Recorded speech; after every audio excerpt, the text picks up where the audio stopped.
안녕하세요. 박철의 경매TV 박철원장입니다. 토지 투자에 많은 분들이 관심을 갖고 있는데요. 토지 투자하는 데 있어서 아파트랑 좀 다르죠.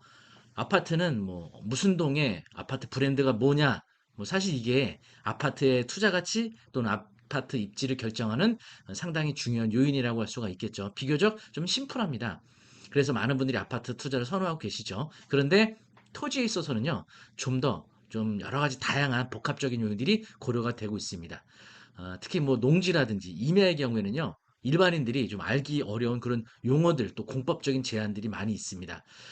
지금 이제 경매로 진행 중인 물건 중에 보면요, 90만 원까지 유찰된 물건이 있습니다. 토지인데 90만 원? 이렇게 생각하실 수 있죠? 있습니다. 네.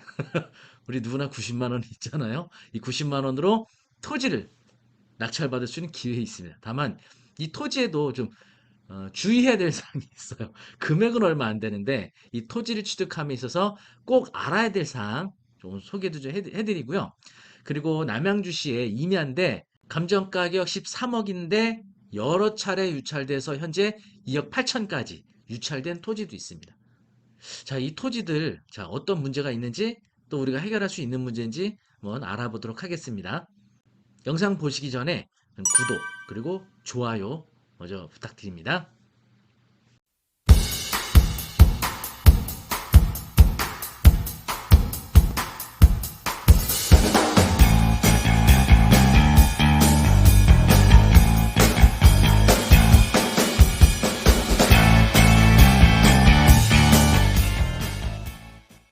자, 먼저 의정부 2021 타경 8443입니다.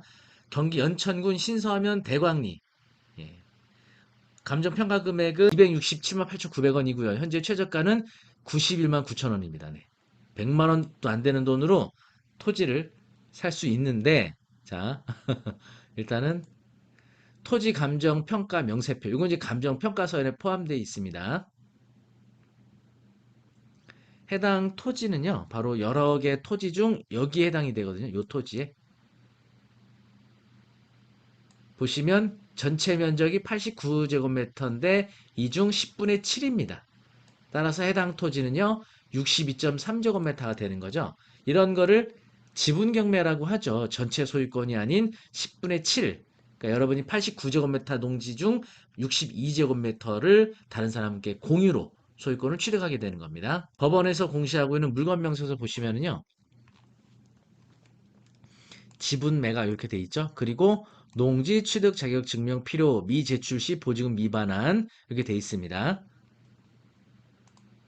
자, 모든 토지의 공법적인 사항들은요. 토지 이용계획 확인서라는 걸 잘 확인해 주셔야 됩니다. 그런데 보시면 국토 계획 및 이용에 관한 법률에 따른 농림지역이죠. 자, 그리고 아래쪽에 보시면 농업진흥구역입니다. 농지법에 따른 농업진흥구역. 자, 이 농업진흥구역은 취득할 때, 뭐, 물론 모든 농지가 농지 취득 자격 증명을 요합니다. 그런데 농업진흥구역 내에서는요, 사실은 굉장히 까다롭습니다. 농업진흥구역의 경우에는 이 농업진흥구역이 이 농업진흥지역 내에 속한 구역 중 하나거든요. 농림진흥지역 내에는 농업진흥구역과 농업보호구역으로 구분이 되는데 그중 농업진흥구역입니다. 자, 농지에 관해서는 농지법의 규정이 좀 중요한 내용들이 많이 나오는데요. 제 1항부터 볼게요. 농지는 자기의 농업 경영에 이용하거나 이용할 자가 아니면 소유하지 못한다. 이렇게 돼 있고요. 제1항에도 불구하고 다음 각 어느 하나에 해당하는 경우에는 농지를 소유할 수 있다. 이렇게 돼 있습니다.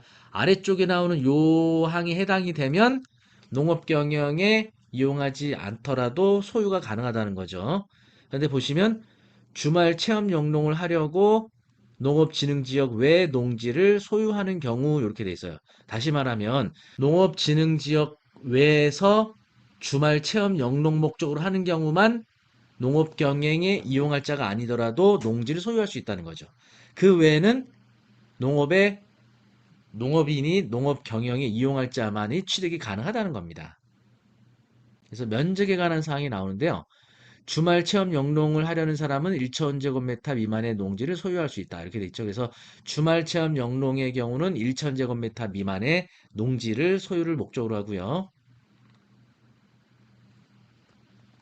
그리고 농업인이란 농업에 종사하는 개인으로서 대통령령으로 정한을 말한다. 이렇게 돼 있죠. 그래서 클릭하시게 되면은 여러 가지 농업인으로서의 조건이 있습니다. 그리고 농업 경영 여기 보시면 농업인이나 농업법인이 자기의 계산과 책임으로 농업을 영위하는 것을 말한다. 그래서 물론 직장인이나 사업하시는 분들도 농업인 될 수는 있습니다. 그런데 농업인들의 조건이 사실은 일반 직장인들이 갖추기가 어려운 부분이 있어요. 그래서 이런 조건이 되지 않는 한은 농업진흥지역 내에서 농지를 취득하기 어렵다는 겁니다. 그런데 경매로 나온 물건은 농업진흥지역이죠. 그리고 또 하나 농지법 시행령을 보시면은요. 제7조 농지취득자격증명에 발급돼 있습니다. 농지취득자격증명을 발급받은 자는 농지취득자격증명 신청 서류를 농지를 소재하는 소재지를 관할하는 시장, 구청장, 읍장, 면장에게 제출해야 한다. 이렇게 돼 있죠. 그리고 농지 취득 자격 증명 발급 신청을 받은 때는 다음 각 호의 요건에 부합한지 여부를 확인하여 적합한 경우에 신청인에게 농지 취득 자격 증명을 발급해야 한다 돼 있죠.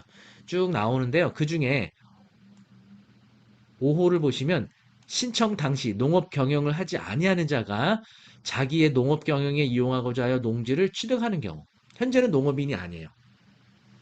근데 농지를 취득하면서 농업 경영에 이용하고자 합니다. 그때 농지의 총 면적이 다음 각 호의 어느 하나에 해당하여야 농지 취득 자격증명 발급이 가능하다는 겁니다. 보시면 고정식 온실, 버섯재 배사, 비닐하우스, 축사, 그 밖에 농업 생산에 필요한 시설로서 농림축산식품부령으로 정하는 시설이 설치되어 있거나 설치하려는 경우는 330제곱미터, 건축 사역사가 설치되어 있거나 건축 사역사를 설치하는 농지의 경우 165제곱미터, 가목비 나목의 농지의 경우 1000제곱미터 이상 이렇게 돼 있단 말이에요. 그래서 농지는 규정이 상당히 까다롭죠. 네, 그래서 일단은 이게 이제 기존에 농업 경영에 이용하고 있던 분도 경매에 참가할 수 있는 거고, 그리고 농업 경영에 종사하지 않았던 분도 참여할 수가 있겠죠. 그런데 기존에 나는 농업 경영을 하지 않던 사람이에요. 농업인이 아니었다는 거죠.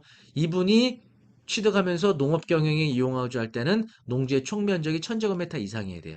그런데 해당 토지는 어때요? 경매라는 건 1000제곱미터가 안 되는 거죠? 그래서 농지증 발급이 안 된다는 겁니다. 아예.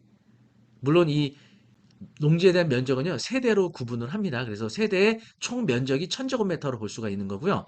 기존에 주말 체험 영농 목적으로 갖고 있었던 분들, 뭐 500제곱미터, 800제곱미터 갖고 있다 할지라도 현재 농지는 굉장히 적죠. 지분으로 따졌을 때 62제곱미터인 거예요. 그래서 현재 농지를 갖고 있었고 주말 체험 영농 목적으로 갖고 있었다 할지라도 이 취득하는 경매로 취득한 농지의 면적을 통해서 1000제곱미터 이상이 되지 않으면 농지증이 발급을 안 해준다는 겁니다. 낙찰받은 토지에 대해서. 그리고 현재 이 토지는 농업진흥지역 그리고 농업진흥구역 내에 있는 농지이기 때문에 농업에 경영하고자 하는 자가 아닌 경우에는 취득을 할 수 없다는 겁니다. 이런 요건으로 인해서 조건이 갖춰지지 않았다면 농지 취득 자격증명을 발급받을 수 없고요. 결국은 낙찰받고 매각 허가 결정 일주일 이내 법원에다가 제출해야 되는데 농지 취득 자격증명을 제출하지 못하면 매각 불허가가 되고 입찰 보증은 몰수가 되는 거죠. 그런데 이게 지금 최저가가 91만 9천 원이기 때문에 입찰 보증은 9만 1,900원이에요. 근데 이게 법원에 입찰하러 가는 교통비가 더 들죠. 그래서 입찰 보증은 만약 농지증을 발급받지 못하시면 입찰 보증 91,900원 몰수당하고 교통비 그리고 식대 해서 한 뭐 15만 원 이렇게 해서 손해 발생할 수 있다. 근데 이거는 좀 적은 토지니까 이렇지 이 농지의 가격이 큰 경우에는 이런 이제 또 문제로 인해서 큰 금액의 입찰 보증금이 몰수가 될 수 있겠죠. 그래서 농지의 경우는 최근에 강화된 농지법에 따라서 농업에 하고자 하는 자가 아닌 경우에는 바로 이렇게 농업진흥지역 내에서는 취득이 불가하다. 체험 영농 목적으로도 안 된다는 겁니다.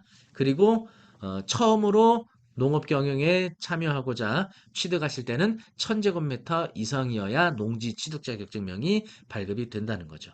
네, 이거 잘 아셔야 됩니다. 자, 그리고 남양주에 굉장히 유찰이 많이 된 임야가 있습니다. 이거는 임야예요. 그래서 농지 취득 자격증명과는 관계가 없는 겁니다. 함께 보도록 할까요? 의정부 2021 타경 833349요. 남양주시 별내동입니다. 네, 보시면 감정가가 13억 139만 1,000원입니다. 현재 최저가는 2억 1,800. 굉장히 많이 유찰이 됐죠? 자, 물건 명세서 보시면은요. 요 아래쪽에 주의사항들이 많이 나오죠. 보시면 등기된 부동산에 관한 권리 또는 가처분으로 그 매각으로 그 효력이 소멸하지 아니한 것. 을구 순위 1번 구분 이상권 및 3번 구분 이상권 설정 등기 말소되지 않고 매수인이 인수함 이런 내용이 있어요.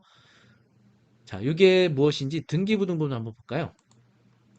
등기부등본 을구에 보시면은요. 구분 이상권이라는 게 설정이 돼 있네요. 목적은 전기 공작물, 송전선 등 건설과 소유.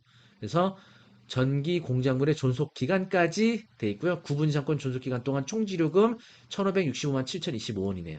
한국전력공사. 이게 뭐냐면 위에 고압선이 지나가는 경우 있죠? 그래서 고압선 밑에 땅, 선화지라고 합니다. 선화지에 대해서는 한국전력공사에서 보상을 해주죠. 그런데 보상을 해줬는데 중간에 소유자 바뀌면 또 청구할 수 있어요. 그래서 이거를 일시에 일시금으로 한번 지급하고 더 이상 지급하지 않고 계속 선화지로서 이용하기 위해서는 등기부등본에 등기해야죠. 그래야 새로운 소유주에게도 이 권리를 주장할 수 있게 되는 거죠. 그때 설정하는 것이 지상권 또는 구분지상권이 되는 겁니다. 그래서 고압선으로 인해 보통은 이 구분 이상권을 설정하게 되죠. 이렇게 하게 되면요. 그 이후에는 청구를 못합니다. 중간에 소유권이 바뀐 새로운 소유자도 한국전력공사에 더 이상 청구 못하게 되는 거죠. 그리고 이 권리가 등기부등본상 가장 최선순위이기 때문에 낙찰자가 이 지상권 매각으로 소멸되지 않고요. 그대로 인수됩니다. 그래서 고압선을 철거하라. 뭐 또는 한전에게 또다시 지료 청구하는 일은 불가능한 거죠. 물론 이제 선화지를 하더라도 여러 가지 상황에 따라 뭐 투자 가치를 좀 달리할 수 있겠지만 보통 선화지의 토지의 경우는 좀 비선호하게 되죠. 이런 문제로 인해서라도 유찰이 되기도 하는 거고요. 또 어떤 문제가 있는지 계속 볼까요? 보시면 지적도상 맹지, 요번도 투자 가치에 영향을 주죠. 그리고 지하로 외곽순환고속도로가 관통하고 있음. 네, 이렇게 돼 있어요. 외곽순환고속도로가 관통하는 위에 있는 임야라는 거죠. 그리고 수풀이 무성한 임야로 분묘 소재 서부 불분명. 네, 분묘가 있을 수도 있다. 뭐 이런 내용이죠. 그리고 토지 이용계 확인서상 광로 인류 및 철도에 저촉되며 이렇게 토지 중 일부는 선화지로서 감안할 평가한 금액임 이렇게 돼 있습니다. 자, 보시면은요, 해당 토지가 여기인데, 보고 계시는 것처럼, 남양주 별내에서, 이렇게 해서, 예, 여기 상계동 당고개를 거쳐서, 이쪽으로 이제 의정부 IC 쪽으로 가게 되는 외곽순환고속도로가 있는데, 이 외곽순환고속도로가 관통하는 지상의 토지입니다. 네, 물론, 외관상으로는 밖으로 드러나진 않죠. 요게 이제 불암산 터널로 인해서 지하로 지나가고 있다는 겁니다. 그 위에 있는 요 임야기 때문에 많은 분들이 이제 이 부분도 고려를 하셔야 될 것 같고요. 자, 그러면 지하로 외곽순환고속도로 관통하니까 위 지상 토지에 대해서 개발 행위가 가능할 수도 있지 않느냐 이렇게 볼 수가 있는데 해당 토지에 대한 토지 이용계 확인서를 보시게 되면요. 방금 설명드렸던 광로 인류 주간선도로 저촉 이렇게 돼 있고요. 일반 철도 진접선도 저촉이 돼 있고요. 근데 보시면 일단은 개발 제한 구역이죠. 그리고 또 하나 공익용 산지입니다. 이게 보전 산지. 얼마 전에 뉴스 기사 통해서 유명한 연예인이 토지로 사기당한 이런 뉴스가 나온 적이 있어요. 임야를 샀는데 그 임야가 보전산지였던 겁니다. 보전산지는 공익용산지와 임업용산지로 구분이 되는데 사실상 어떤 특수한 목적 외에는 건축물을 전혀 건축할 수가 없습니다. 우리가 원하는 뭐 전원주택을 짓고 싶다, 건물을 짓고 싶다 이게 안 된다는 거예요. 특히 공익용 산지의 경우는 사실상 공익적인 목적의 이용 외에는 불가하기 때문에 이게 어려워요. 개발 제한 구역에다가 보존 산지로서 공익용 산지죠. 어떤 아주 제한적인 그런 건축 외에는 전혀 불가한 토지가 되는 겁니다. 선화지 그리고 공익용 산지 이런 문제가 있는 거죠. 근데 거기에 그냥 아주 간단한 움막 같은 거, 네. 산림을 관리하기 위한 작은 규모의 운마 뭐 이런 거야 관계가 없겠죠. 그냥 내가 여름철에 여기 들어가서 시원하게 여름 한철을 지내고 싶다라는 목적으로는 가능하겠지만 그 외의 목적으로는 상당히 이 토지의 담보 가치로서는 어렵다. 이런 걸 이제 판단할 수 있는 겁니다. 그래서 오늘 소개해드렸던 이렇게 아주 금액 적은 토지 그리고 유찰이 여러 차례에서 굉장히 낮게 내려간 토지들, 이런 것들 우리가 특히 농지나 임야에 대해서는 우리가 알고 검토해야 될 사항들이 많이 있거든요. 그래서 이런 것들을 초보자분들도 쉽게 공부할 수 있도록 준비되어 있는 온라인 강좌 좀 소개해 드리도록 하겠습니다. 아무래도 이제 외부 활동 어렵거나 거리가 멀리 계신 분들 온라인 강좌이기 때문에 어디서든지 이 수업을 신청하실 수 있고요. 그리고 라이브 실시간 수업이기 때문에 녹화된 영상처럼 지루하거나 재미없거나 이렇지 않습니다. 이렇게 라이브 실시간 방송처럼 생동과 함께 수업에 참여하실 수 있고요. 또 채팅을 통해서 질문을 주시면 바로바로 답변도 받으실 수 있는 굉장히 생동감 있는 수업이 되실 겁니다. 그러면 온라인 수업 신청하는 방법 안내해 드리도록 하겠습니다. 네, 검색창에 옥섭 하시면 클릭하시게 되면요. 네, 옥섭 홈페이지로 들어오실 수가 있겠습니다. 그리고 위에 라이브 강의, 여기서 토지반 클릭하시게 되면요. 예, 현재 7기가 개강비 중인데요. 정가는 30만 원이지만 아래쪽에 있는 다양한 쿠폰 이용하시게 되면 20에서 최대 30%까지 할인 적용 받으실 수 있겠습니다. 그리고 평생 교육 바우처 카드 갖고 계신 분들 여기서 이용 가능합니다.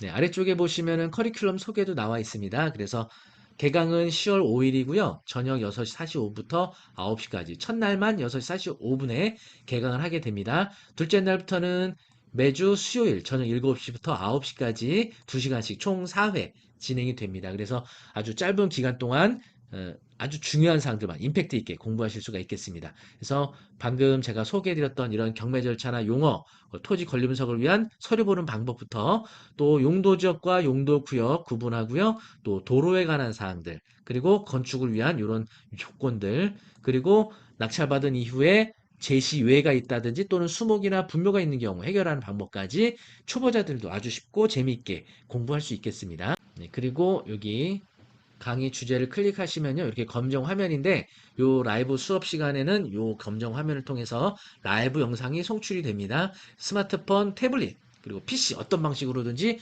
어디서든지 시청이 가능한 그런 방송이고요. 라이브 실시간뿐만이 아니고 라이브 수업이 끝난 이후에는 최대 30일 동안 다시 보기도 가능하다는 장점이 있습니다. 예, 토지에 대해서는요, 좀 어렵게 느껴질 수도 있지만 꼭 알고 넘어가야 되는 사항들이 있습니다. 그래서 토지 투자를 위한 반드시 필요한 필수 사항들 저와 함께 옥섭을 통해서 참여해 보시면 좋겠습니다. 수강 신청은요, 아래 링크 올려드리도록 하겠습니다. 많은 수강 신청 바라겠고요. 네, 영상이 좋으셨다면 구독, 좋아요, 알람 설정 부탁드립니다. 감사합니다.